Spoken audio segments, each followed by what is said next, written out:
Selanjutnya kita masuk hukum Hooke. Lah, hukum Hooke itu kalau di dalam grafik tadi kan yang memenuhi mana ya? Yang ini antara O sampai A. Ini berlaku hukum Hooke. Grafiknya linier. Kalau dikasih gaya 5, pertambahan panjangnya 2. Kalau dikasih gaya 10, pertambahan gayanya 4. Ini maksudnya linier kayak gitu ya. Itu grafik yang kayak gitu berlaku hukum Hooke. Selanjutnya penjelasannya begini, supaya mudah dibayangin, ini saya punya pegas. Ya. Pegas itu sebelum dikasih beban, ini nggak ada beban. Dia panjangnya katakanlah ini 8,8 gitu, katakanlah. Atau mudahnya ini 9 gitu ya. Nah setelah saya kasih balok, ini ada balok ini. Balok kotak ini, yang saya kuning ini, balok. Ternyata panjangnya menjadi 10,5 katakanlah. Jadi kan setelah diberi gaya W, ini gaya W, ternyata pegas ini punya perubahan panjang gitu. Perubahan panjang itu boleh sigma X, boleh sigma Y, boleh delta L gitu. Jadi simbolnya bisa ganti-ganti. Nah, ini harusnya si delta Y gitu ya. Tetapi yang populer itu menggunakan delta X. Makanya saya tuliskan di sini menggunakan delta X, tapi sebenarnya ini bisa diganti delta Y, delta L, itu yang sering kayak gitu. Nah, delta X bagaimana ini? Berarti ya tinggal X1 dikurangi X0 gitu ya. Sama dengan ini X1 kurangi X0. Kalau di contoh kita ini berarti ini berapa ini ya? 10,5 dikurangi 9 gitu ya. Berarti 1,5 cm jadikan meter nanti. Nah, hukum Hooke itu bagaimana? Hukum Hooke itu F sama dengan K kali delta X. F itu gaya yang bekerja pada pegas. Kalau di soal kita, gaya yang bekerja pada pegas itu W. Berat gitu ya. Makanya ini F-nya diganti W. Diganti W boleh gitu. Karena di soal kita ini yang ada di pegas itu W saja gayanya. Kalau ada gaya lain, misalkan ditarik dengan gaya F, maka F yang di sini berarti ini W ditambah F. Misalnya di soal ini setelah W ini saya tarik lagi ke bawah gitu.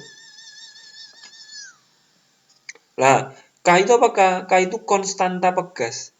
Konstanta pegas itu ya sifat murni atau sifat alami dari pegas. Ya tergantung bahan. Kalau bahannya misalkan besi, konstantanya tentu berbeda daripada bahan baja gitu ya. Nah, delta X perubahan panjang tadi. Nah, kita juga bisa mengkaitkan konstanta pegas dengan sifat elastis berdasarkan modulus Young tadi. Gitu ya. Ingat modulus Young yang sebelumnya, yang ini E sama dengan F kali L per A kali delta L. Nah, ini menggunakan simbol delta L. Kalau yang Hooke itu menggunakan simbol delta X. Itu sama saja. Kalau kita bandingkan dengan ini F, kita bandingkan ini dengan persamaan F sama dengan K kali delta X gitu. Delta X itu sama dengan delta L. Dibandingkan sendiri, nanti kalian akan menemukan K konstanta pegas itu jadinya adalah ini. K kali E, K sama dengan E kali A per L gitu. E-nya itu modulus Young, A-nya itu luas area pegasnya itu gitu ya. Kalau contoh saya ini misalkan pegas nih, pegas ini besinya itu kalau saya perbesar kayak gini nih bentuknya. Lah luasnya itu yang ini nih, yang lingkaran kecil itu. Gitu ya. PR kuadrat tergantung bentuk benda. L-nya itu panjang awal bahan gitu ya. Panjang awalnya berapa? Panjang awal bahannya ini berapa? Ini X0 berarti kalau di sini ya. Itu hukum Hooke. Sekali lagi, hukum Hooke itu adalah F sama dengan K kali delta X. F itu gaya yang bekerja pada bahan. Kalau di sini pegas. K itu konstanta bahan. Kalau di sini konstanta pegas. Delta X perubahan panjang pegas atau perubahan panjang bahan. Kalau di sini menggunakan pegas. Delta X, X1 kurangi X0 atau X2 kurangi X1. Delta X itu bisa diganti delta L atau delta Y. Nah, konstanta pegas itu bisa dicari kalau di soal itu dikaitkan dengan modulus Young. E dikali A per L gitu ya. Selanjutnya bisa kita masih ada pembahasan belum soal. Ini ada pembahasan yang metode grafik. F dengan delta X.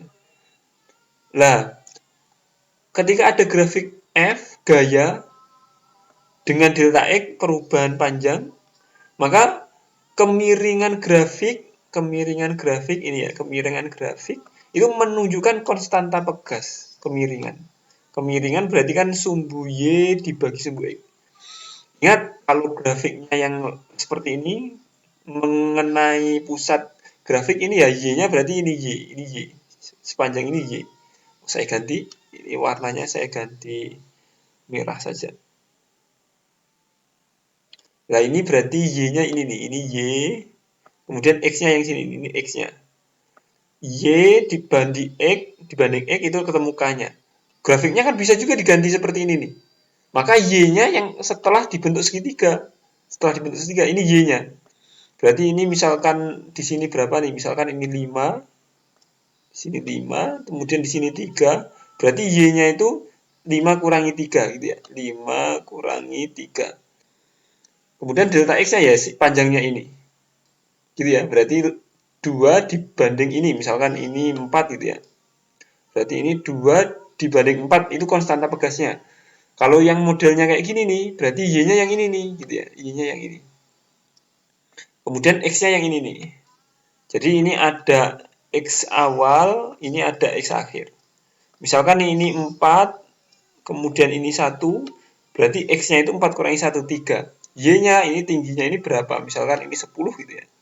Berarti konstanta pegasnya 10 dibagi 3 gitu ya. Itu ketemu konstanta pegas. Semakin miring maka nilai konstanta pegas semakin besar. Semakin miring itu semakin tegak. Semakin mendekati mendatar maka konstanta pegas semakin 0. Kalau mendatar konstanta pegasnya 0 karena kemiringannya 0. Energi pada pegas ini kita seringnya tuh menggunakan energi potensial. Memang energi yang ada di pegas itu energi potensial pegas. Setengah K delta X kuadrat. K-nya konstanta pegas, delta X itu perubahan panjang pegas. Kalau dia tuh menggunakan grafik, maka energi potensial itu sama dengan luas grafik. Luas grafik yang mana? Oh, ini kita rubah lagi warnanya menjadi hijau. Hijau. Nah, contoh nih grafik 1, berarti luas grafik yang dimaksud itu luas grafik yang ini nih. Yang saya arsir hijau ini ya. Ini ya. Nah, itu luas grafik ini kan menggunakan segitiga. Setengah alas kali tinggi itu. Setengah alas delta X kali tinggi F gitu. Kalau yang grafik yang ini berarti nih segitiga yang hijau ini luasnya berapa gitu. Menggunakan luasnya. Kalau yang grafik ketiga luasnya yang hijau ini juga gitu ya. Itu energi potensial menggunakan luas grafik. Oke, sip. Selanjutnya ngerjain soal ini bisa ditampilkan di live Zoom.